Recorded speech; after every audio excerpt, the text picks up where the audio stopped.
Merhaba arkadaşlar, lezzetli mutfağımıza hoş geldiniz. Katmer yapacağız ve birlikte yumurtayla yiyeceğiz. Evet, bugün mıdır elleriz arkadaşlar. Yağlarımızı yaptık, yumurtalarımızı pişirdik. Bizim için çok önemli bir gün, eğlenceli bir gün. Bugün katmer yapıyoruz. İlkbaharın gelmesini kutluyoruz böylelikle.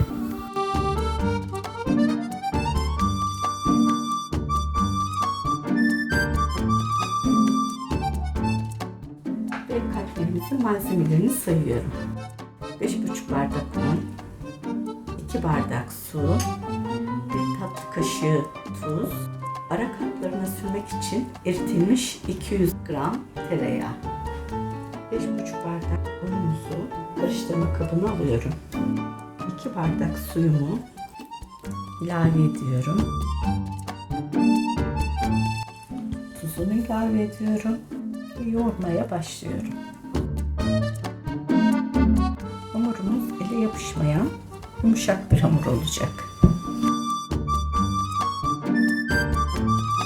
Hamuru iyice yoğurmak gerek. Ne kadar yoğrulursa o kadar iyi arkadaşlar. Yoğurma matına aldım hamurumuzu. Biraz da orada yoğuracağım.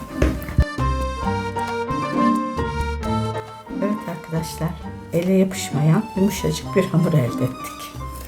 Şimdi 15 dakika açacağım matın üzerinde dinlendireceğim. Hamurumuzu 7 bezeye bölüyoruz arkadaşlar.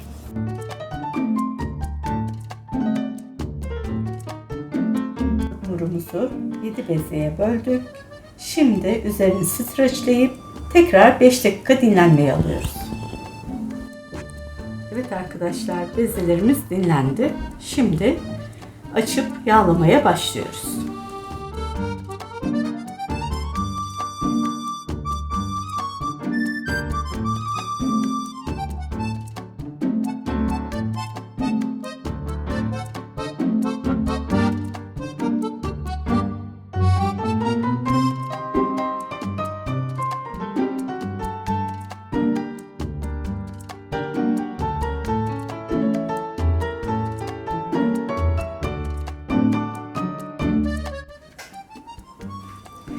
İlk katmerimizin hamurunu yağlıyoruz arkadaşlar.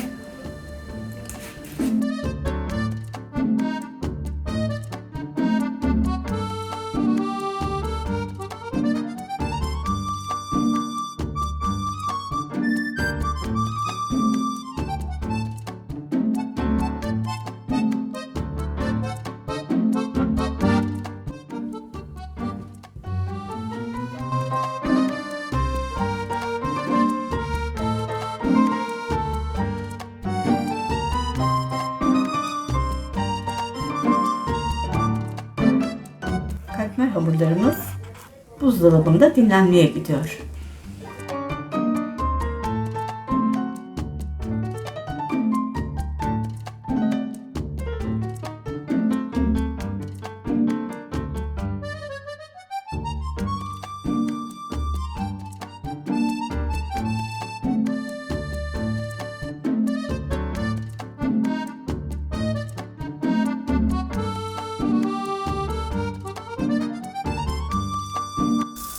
Görüldüğü üzere ekmeğimiz çok güzel pişiyor, kabarıyor.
Mıdır ellezzetli arkadaşlar. Yağlarımızı yaptık. Yumurtalarımızı pişirdik.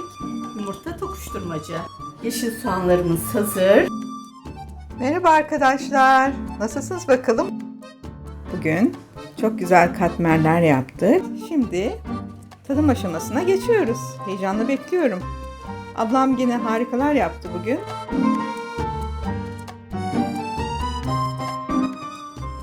Şimdi kıdrellezde yaptığımız gibi içine birazdan soğan koyacağız. Yumurta koyup o şekilde yiyeceğiz. Bizim bu bir geleneğimiz, aile geleneği.